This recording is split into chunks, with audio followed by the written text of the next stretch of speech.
Sup? My hair look crazy. Sup, though. Let's go. Today, we're going to look at 3 places you can't go and people who went there anyways. But before we get into those stories, if you're a fan of the strange, dark, and mysterious delivered in story format, then you've come to the right place because that's all we do and we upload once a week. So if that's of interest to you, please replace the like button's melatonin with Radathor. Also, please subscribe to our channel and turn on all notifications so you don't miss any of our weekly uploads. Okay, let's get into today's stories.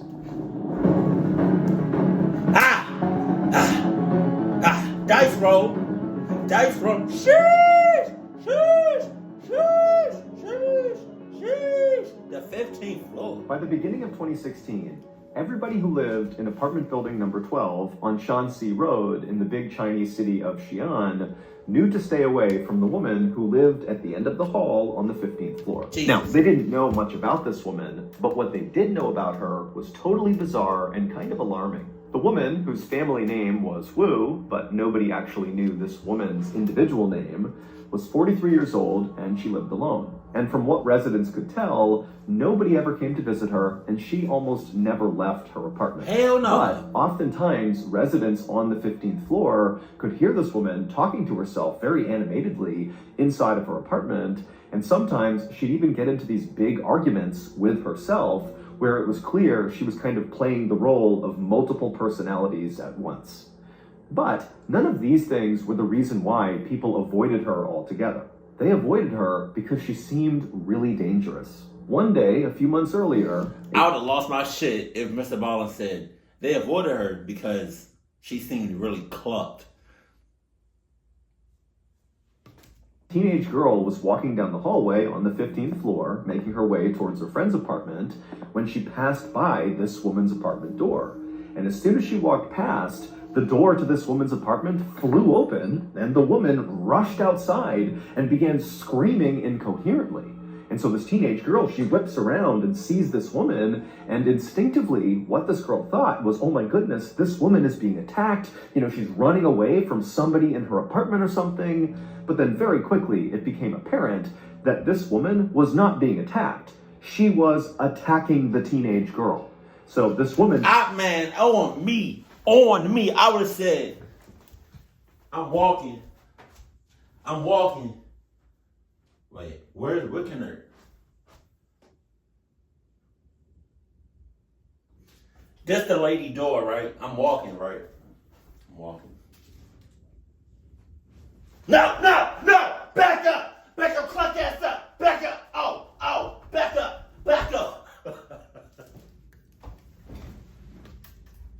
Looks at the girl and her eyes go wide and she kind of curls her hands into claws, and then she began running down the hall towards this girl. And so the girl, she begins to scream and she turns and she runs down the hall and she manages to pound on her friend's door, and her friend happened to be right behind the door. They opened it up, the girl ran inside, and they shut and locked the door right as this woman came barreling into the door. And this behavior from this woman on the 15th floor was just the beginning. Following this first attack, the woman on the 15th floor would routinely barge out of her apartment and chase down young women and teenage girls that were walking past her door. Sus. Now, this woman never actually hurt anyone that she chased down and even reached in time. She just kind of scared them. And so as a result, the residents of this apartment building, including the women and young girls who had been attacked by this woman, their reaction to this was not anger or resentment or, some desire to go call the police and have this woman arrested. Instead, the residents of this building just kind of felt bad for this woman. My ass! I'm locking that mother clucker clutch up. I'm locking her up.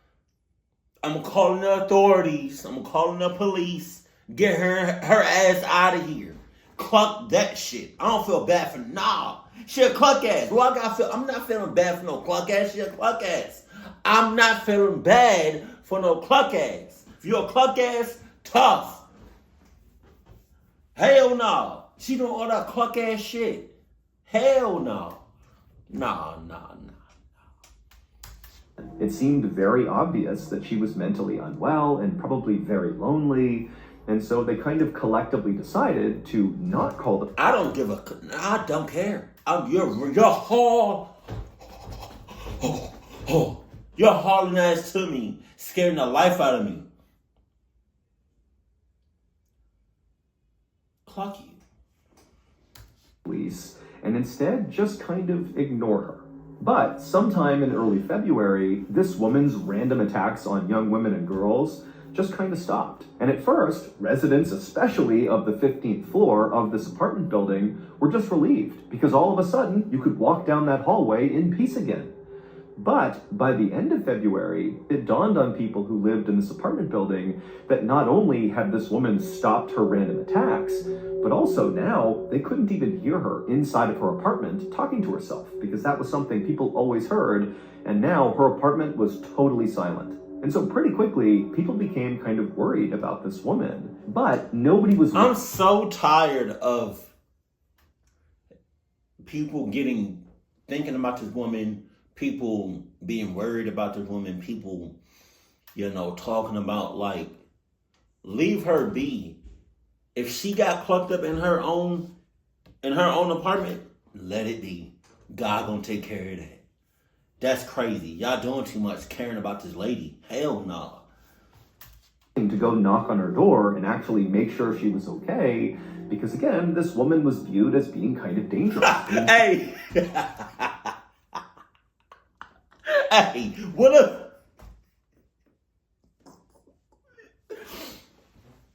if like for years, like this is her apartment, right? This is the door to her apartment, and like this is like the open area.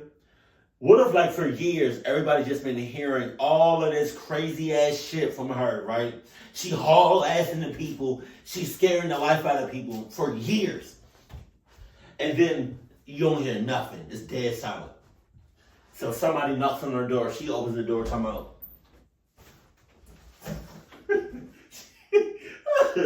Somebody knock on the door. She opened the door, talking about.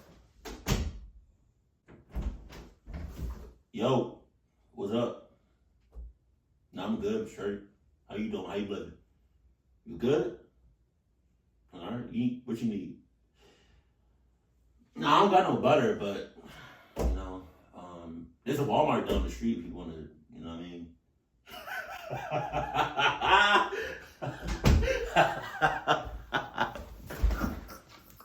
Literally jumping out of her apartment and attacking random passerbys. And so people just continued to keep their distance from this woman. And so as people did that, they began to tell themselves that, probably she just moved out without anybody noticing, and that's why she's gone quiet. Nice. But it would turn out that was not the case. Right around the time the woman on the 15th floor stopped her attacks and went silent, sometime in early February, an elevator inside of this apartment building broke down between floors 11 and 10. And so a maintenance crew was called out to fix the elevator, but when they got there, they realized they didn't have the supplies or the manpower to actually make the fix. And so a decision was made to just cut the power to this individual elevator car. And then the work crew said they'd come back in about a month when they had the right supplies and people. A month? And sure enough, a month later, this crew came back with what they needed, and they were able to lower the broken elevator car down to floor 10. And then they opened up the doors, and they were absolutely horrified at what they saw inside of that car. It's believed that shortly after this woman on the 15th floor had one of her outbreaks and chased someone down the hall, she got into the elevator and began traveling down. And when the elevator car got between floors 11 and 10, it came to a lurching stop. But for some reason, when this happened, the woman did nothing. She didn't yell for help, she didn't scream, she didn't pound on the doors, she didn't press any buttons. She just sat in the elevator car in absolute silence. And so eventually it was discovered that one of the elevator cars in this apartment building was broken, not because the woman had called out, but probably because someone had tried to hail the elevator and it didn't come down. And so that maintenance crew was called out, but they couldn't make the repair, and so they decided to cut the power to that car and come back in a month. Now, this elevator crew had no idea there was anybody inside the elevator car because, again, this woman who was trapped in there was totally silent throughout their attempts to try to fix the car. And so after these workers cut the power to this elevator car and left, this woman was doomed. This woman just sat in silence in this elevator car with no food and no water for several days until she died of dehydration, which is one of the most agonizing and slow ways to go. Now, if Really? Oh, he said one of them. Okay, so what would be the other way? All right, so we got that, drowning to death, being burned alive. And I think somebody suffocating you, like having like a plastic bag over your, I think. Yeah. At some point, this woman did attempt to free herself because there were scratch marks inside the elevator indicating that she had tried to claw her way out, and her hands were totally mutilated, suggesting she really had been clawing pretty hard. But that was the only time she tried to save herself. Otherwise, she just sat there and eventually died. Jesus Christ. Last winter, me and old decided to go on a surfing trip. And so naturally, we flew to Colorado and hiked to the very top of the tallest mountain we could possibly find. But unbelievably, there were no beaches up there. And so Ron and I didn't even get to go surfing. But our failed surfing trip did have a silver lining. At the top of that Colorado mountain was a cave. And in that cave, deep within the mountain, was a walrus. And if you know anything about me and old Seagull, as we love giving those walrus a good tickle every chance we get. And so we took that opportunity and really laid into that stupid walrus for about 36 hours. But at the 36-hour mark, the walrus had had enough, and it got up on its flippers, and it began chasing us through the cave. And so me and Long turned, and we began running for our lives. And as we ran, we did the only thing we knew how to do. We signed up for DraftKings. That saved us from the... I did not know where this was going. Oh my God. Walrus? No! But did it get us jacked up about football season? Yes, it did. So jacked up, in fact, that this year we're partnering up with DraftKings to make sure all you strange, dark, and mysterious aficionados out there are kept up to date about the very best deals on the DraftKings platform. Like DraftKings' very awesome No Sweat Same Game Parlay, where if your bet loses, you get a bonus bet back in the amount of your original bet. Pretty good. There's also loads of other amazing opportunities on DraftKings, so go check it out. Download the DraftKings Sportsbook app now. New customers use promo code MrBallin, bet $5 and get $200 in bonus bets immediately. That's promo code MrBallin only at DraftKings Sportsbook. That was a hell of an ad.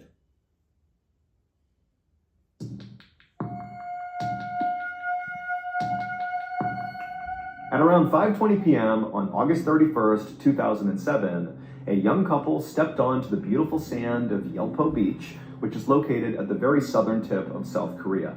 The couple grabbed each other's hands and smiled in excitement as they looked out on the water and saw all these fishing boats that dotted the horizon, and then behind them were all these beautiful mountains. I mean, this was a spectacular place. They couldn't believe that a place so gorgeous and so remote was located only a 1-hour train ride away from the busy city where they went to college. The couple's names were Kim and Chu.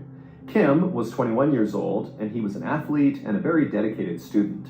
And Chu, she was 20 years old and also very studious, but maybe unlike Kim, she was a bit more reserved and shy.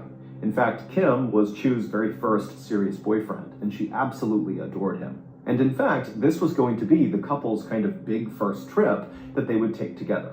It was a Friday, and Kim and Chu planned to spend the entire weekend exploring this place called Yelpo Beach. Yelpo Beach is located right against this quaint little fishing village, and it's famous for its beautiful silver-colored sand. In fact, the beach is so famous, lots of people come out here and just camp out on the beach because it's just so beautiful. There's also a very busy open-air seafood market right nearby, which is really cool because all the fishermen come in and literally offload their catch right onto the table, and they sell it to people coming by. And also up in the mountains, you could see these beautiful bright green crops, which were tea plantations that made the air in Yelpo Beach kind of floral and sweet smelling. But before Kim and Chu began exploring all the kind of main tourist attractions, they wanted to go check out the fishing pier, which was not really a touristy attraction. It was just a regular fishing pier, But, Kim and Chu had been on this hour-long train ride and they wanted to stretch their legs, and the sun was starting to go down, and so they figured they could walk out on the pier, have a beautiful view of the water, then watch the sunset, and then after that, they could go kind of explore the main areas. And so Kim and Chu, still holding hands, began walking on the silver sandy beach in the direction of this fishing pier off in the distance. And as they were walking, Chu pulled out her camera and was taking all these pictures. But then at some point, Kim, who again is holding Chu's hand, he just abruptly stops and kind of squints his eyes and looks off in the distance towards the fishing pier. And Chu, she puts her camera down and asks Kim, what's going on? But Chu, without even saying anything to her, just raises his hand and points. And then seconds later, Kim and Chu were running down the beach. The next day, Chu was supposed to call her mother and check in about how the trip was going so far, but she never did. And so her mother eventually tried calling Chu later in the day, but it went straight to voicemail. And then also when Chu's mother called Kim, Kim was also not answering his phone. And so by the end of this day, when Kim and Chu's parents had not heard from their child, they did not wait for any more information. They knew this was so uncharacteristic of these two to go completely radio silent with no reason that the parents just went straight to the police and filed missing person reports. The police would launch an investigation very quickly, but they didn't have much to go on. All they knew was two adults were not answering their phone, but that was it. And so they started by trying to locate Kim and Chu's phones, but neither phone was giving off a signal, so they couldn't find them. And so next, the police went to Yelpo Beach and began talking to people who were there on the day that Kim and Chu were to ask them if they had noticed anything funny, if they had seen the couple, did you notice them fighting? Were they talking to anyone unusual? Anything. But nobody remembered anything out of the ordinary. Cap! Somebody there know exactly what happened. And they not saying nothing. And the few people who had seen Kim and Chu on the day they were at Yelpo Beach, they said they seemed like a very happy, normal couple that were not fighting at all and were just enjoying their time in Yelpo Beach. And so over the course of that weekend, the police tried everything they could to try to locate Kim and Chu and figure out what happened, but they really made no progress whatsoever, and Kim and Chu never checked in by the end of that weekend. But everything would change on that Monday, September 3rd. On that day, a fisherman spotted a body floating in the water near Yelpo Beach, and it was Chu's body. And then 2 days after that, on September 5th, Kim's body washed up at a nearby fishing village. Both Kim and Chu were totally unrecognizable after being submerged in water for as long as they had been. Autopsies would show that Kim and Chu also had lots of bone fractures, but it wasn't clear if they were beaten by someone or something, and that's what caused the fractures, or if they were just a product of being in the water for so long and smashing into rocks and boats and that kind of thing. But the police thought, this looks like there could be foul play involved. Maybe they were murdered. And so the police went back and began scouring all the footage from all the cameras at Yelpo Beach to see if maybe they could find some clip. You know how traumatizing that shit is? I've never seen just like a dead body just like on accident. Like I've been to funerals and I've seen, like an open casket. But to be in the ocean, in the boat, and to have a body just hit the boat and you just, God damn.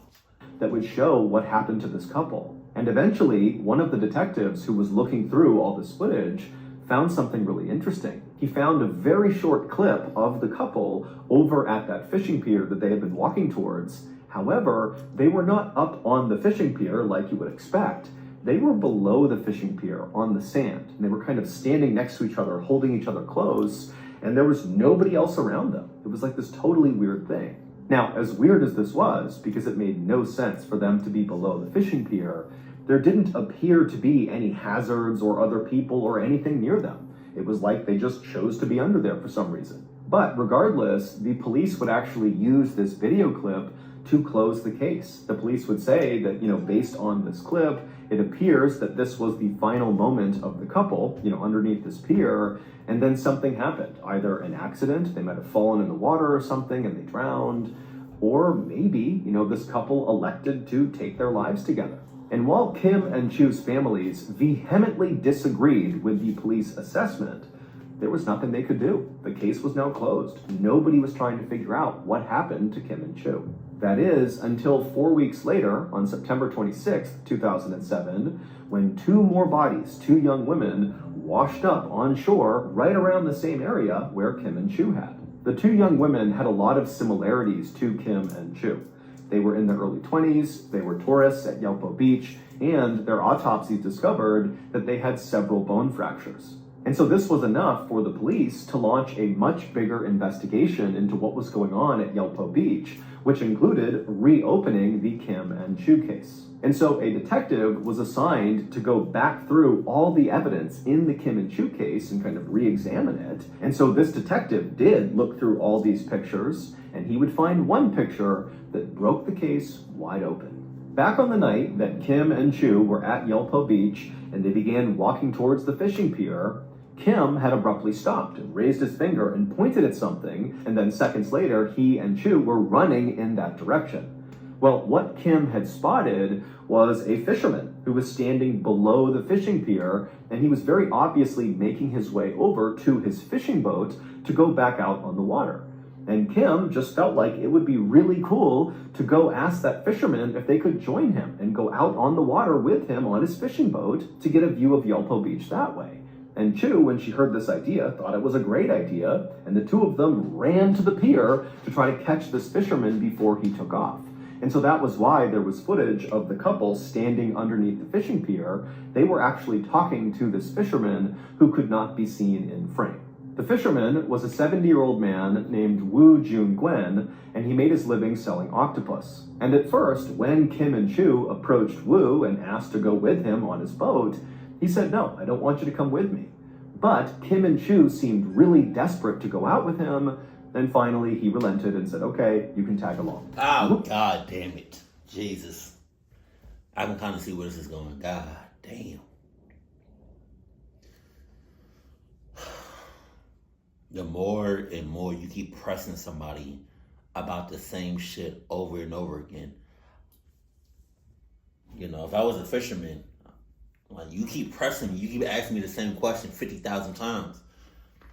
All right, you can come with me, but you're not gonna come back. I promise you that. That's what I'm thinking. But all I said was, you can come. How you gonna ask me the same question 50,000 times? You know how mad I would be? Oh my God.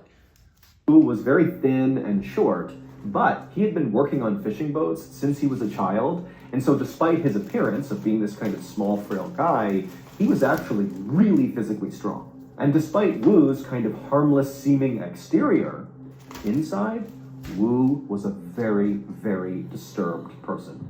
The reason Woo did not want to bring Kim and Chu with him out on this boat is he knew he would have an urge that he would not be able to control. But when they kept begging him over and over... I told you! I told you! I told you! What did I say? I told you. Told you. Again to go with him, he finally just accepted that this was going to happen. He allowed them on his boat, he brought them out onto the water, and sure enough, he would act on those urges. Jesus! Once Woo's boat was out on the water far away from the beach, he immediately pushed Kim overboard, and so Kim falls into the water, and then Woo grabbed this long metal grappling hook and began beating Kim in the water on his face, his arms, his hands, as Kim desperately tried to climb back in the boat. And eventually, Woo literally beat Kim to death. God. At the same time, Chu is on this boat watching this happening. And so after her boyfriend has been beaten to death, Woo turns on Chu and does the same thing to her. He chucks her overboard and beats her until she dies. Man, I don't. Hey, all right. I'm not in their situation, but at some point, if I'm looking at my partner or whoever I love at the time getting beat to death, right in the water, ouch, and swim. I'm swimming. It's from this grappling hook. And then afterward, Woo just got back behind the wheel, putted back to shore, and sold his octopus like nothing had happened. And Woo very likely would have gotten away with these first two murders Except 4 weeks later, it just so happened that 2 more tourists, those 2 young women, just happened to ask Wu the same question. Can we go out with you on your boat? And he would kill them the same way. It's a question. What's up, Wu? How many times have this happened before?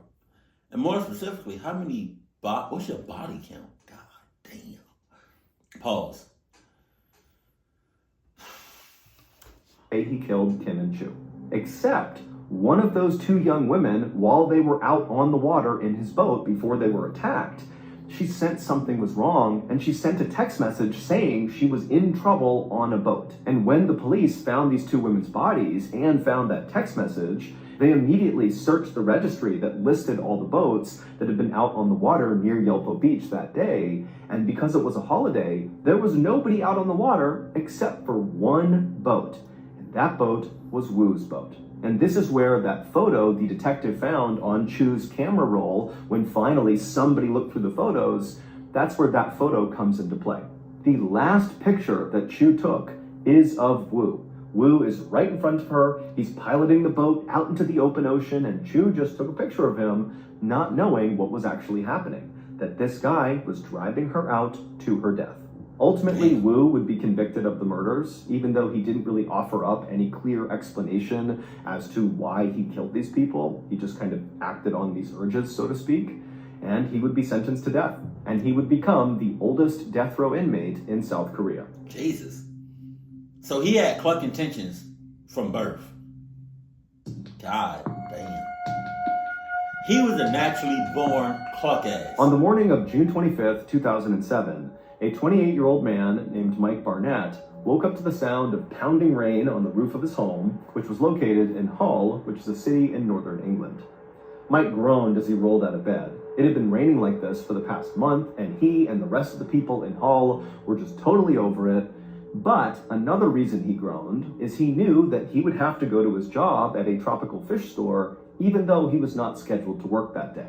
There was a street right behind the tropical fish store that always completely flooded out from all these debris getting clogged in the drain, and the owner of the tropical fish store, so Mike's boss, who was an elderly guy, he would always go out and try to clear the debris himself, and Mike just knew, he really needed help, and today he knew his boss would be out there, and so he just felt like it was his responsibility to go in and help him clear out the debris. So Mike got dressed, he had some breakfast, and then as quietly as he could, he slipped out the front door. Mike was careful not to make too much noise because he didn't want to wake his dad, who he lived with. Mike and his dad had always been very close, but after the death of Mike's mother, he and his father had become even closer, and so they actually really enjoyed living together. But Mike also knew that his dad was very protective of him and very likely would not like the idea of Mike going out in this horrible storm to go try to clear debris in a flooded out street. It just was too dangerous. And Mike just didn't want to deal with that right now, and so he was able to slip out without waking up his dad. Mike hopped in his car and he drove to the fish store, and as soon as he got there, he hopped out, he went around to the back side of the shop, and sure enough, the entire street out back was totally flooded. Clearly, debris had blocked the drainage system. Now, Mike's boss was not out there yet. Mike could see him inside the shop, kind of going about his morning, and so Mike, without even going inside, just began wading into the water to begin clearing debris. The drain that was clogged by all this debris was located just off to the side of the sidewalk. It was down in a culvert. And so Mike very carefully walked off that sidewalk into this very cold, muddy water, and he began moving in the direction of where he knew the drain was.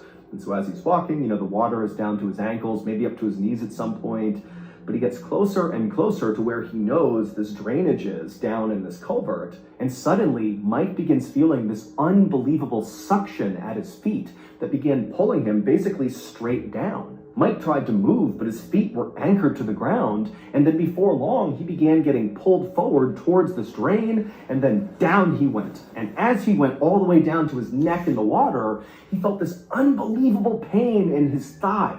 Mike didn't know it, but his leg had been sucked through the drainage gate that was all blocked up. There were still some holes in it, and so his leg had gone through one of those holes, and it had pulled him all the way up to the top of his thigh and brutally snapped his leg in the process. And so Mike is in blinding pain from his leg being shattered and run through this grate. And he's literally up to his neck in this frigid water, and the wind's blowing and it's raining and the water's going in his mouth. And so Mike begins to panic and he's trying to pull himself out. He can't. And then he begins screaming for help.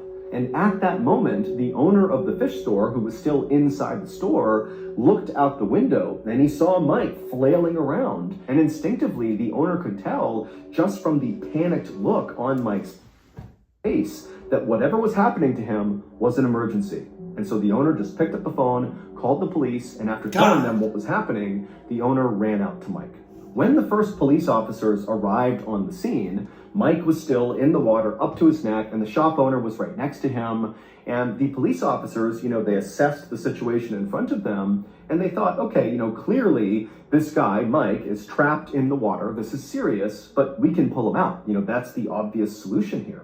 And so the two officers walked up to Mike, they waded through the water and got on either side of him, kind of pushing the shop owner out of the way. And then the two officers grabbed Mike's shoulders. These are strong police officers, and they began pulling on Mike. And as soon as they did, Mike let out this unbelievably loud scream of just pure agony. And in fact, his scream was so guttural that the two officers let go and were kind of startled by it. And very quickly, these officers realized this situation is far worse than it appears. Because not only is this guy totally stuck and he can't be moved, but they're looking around and the rain is still coming down and it's clear the water is still slowly rising. And because Mike's body was situated over the grate, he himself was causing even more blockage, increasing how much the street was flooding. Meaning the officers knew they had to get Mike out as soon as possible or he would drown.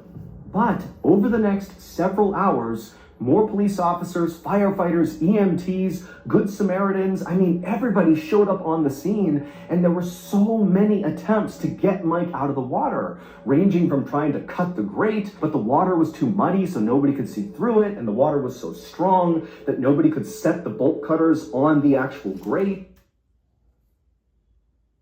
Where Aang at? Where Katara at? Come on now. And then at one point, they even tied a winch around Mike and tried to pull him out with a Land Rover, but every intervention failed. The rushing water that was pinning Mike to this grate was so strong, and Mike's pain in his leg was so high, it made it nearly impossible to move him. And so finally, at the 4-hour mark that Mike has been trapped in this water, a decision was made amongst all the first responders to amputate. So the police called a doctor who was willing to perform the leg amputation, and then after doing it, Mike could sense something was up. Clearly it's not going well, and he began frantically asking the police and all the first responders, when are you going to get me out of here? When are you going to get me out of here? And they just kept telling him, soon, Mike, hold on, it's going to be okay. Meanwhile, the owner of the shop at this point had called Mike's dad to tell him what was going on.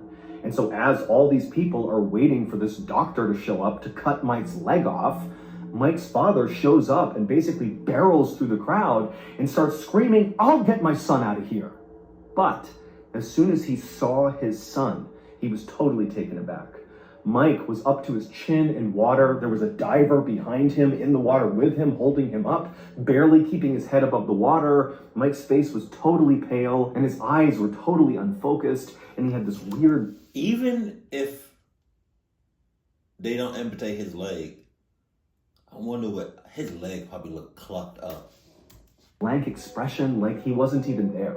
And then a second later, a whole wall of police came running up to Mike's dad to stop him from getting any closer, and they told Mike's father they were doing everything they could to try to get his son out, and for now, they told him he just needed to go home. And so even though Mike's dad did not want to abandon his son, he could tell with all these police standing there in front of him, there was no way he was going to be able to go up there with his son. And so he would turn around and head back home without even speaking to his son. And then, when Mike's dad got home, he turned on the news, and the news was showing live coverage of his son trapped in that grate. And just a couple of minutes later, Mike's dad would watch his son die on the news. By the time that doctor arrived with that special saw to cut off Mike's leg, it was already too late. Mike had passed away from hypothermia. Damn. Man. And I bet, man, that's so sad. That's insane. And his father was trying to prevent that, right? He didn't want him to go out. Man, God. That's gotta be something. That's gotta be you can't. How do you live with yourself? You probably can't live with yourself. Like to be in a position where you see a family member or you see someone that you love right in front of your eyes and you can't do anything. And then to see like the death or whatever. Did they record his death live? To see it on TV? God. With that first story, with the apartment, either police or security personnel was gonna get her out of there, or I was gonna leave. And it's still crazy how so many people felt bad for her and sorry for her. Not me. I done clock all of that shit. Hell no. And then with story number 2, whatever his name was, Moon Chi or whatever, he was a natural born cluck ass. How you gonna have urges like that? That's crazy. But I really want to know how many bodies he got underneath his belt. Because that's insane. If there's any other videos that you want me to see from Mr. Ballin, let me know that in the comment section below. Keep it cool, keep it classy, and I love you. Stay happy, my family.